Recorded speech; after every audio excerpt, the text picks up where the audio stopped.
This actually is a combination of about 3 different pictures. Here are the 3 pictures. Here's the first one, and you can see that all I've done was taken the torch, drew the pentagram pattern, and then the blue light over here, I created that using a small little LED flashlight. Now here is the second one.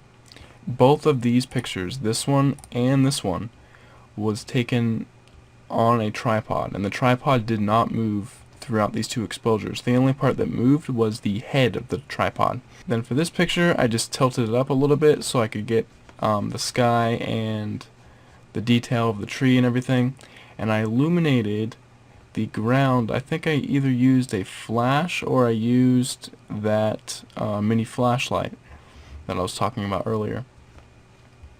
So for this picture, you can see I just opened up the aperture, lengthened the shutter speed, and I maybe even raised the ISO. Yeah, I probably raised the ISO to about 400 or 800 on this one.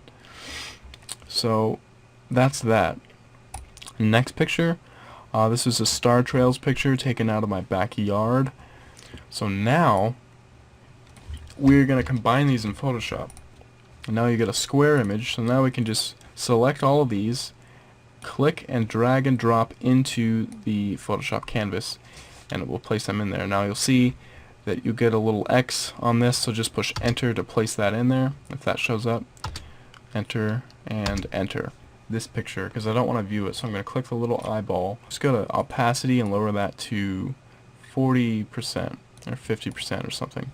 And then I'm going to grab the second rolled picture, and I'm just going to move that up to where it makes sense, where it should be. And I am going to actually raise that opacity, and I'm going to make the blending mode on lighten just to make things a little bit more easier.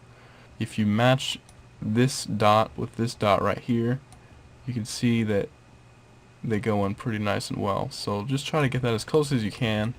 The top of the road is illuminated, but the bottom of the road, it sharply cuts off and it's dark right here. So what I'm going to do is create a layer mask, and now I'm going to grab a brush, that brush kind of big, and I'm just going to fade in that look. So just getting it right there, just so we got more detail in the back of the road. And let's make it a white foreground. Click OK, and there you go. We got more extra space.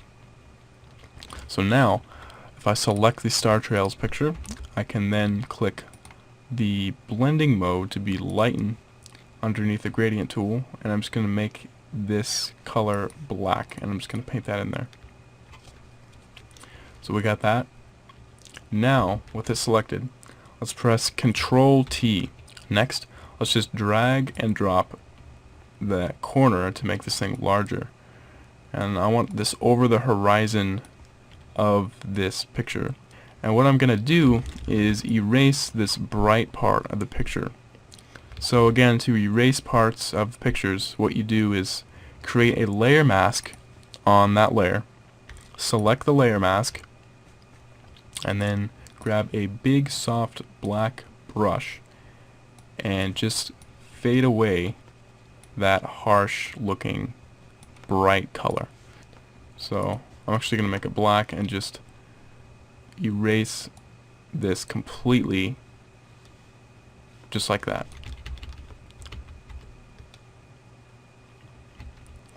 Now I'm just going to grab my layer mask and I'm just going to paint in black over that tree, and I'm just going to erase the horizon on this picture completely, because we're using the horizon picture that the stars are in.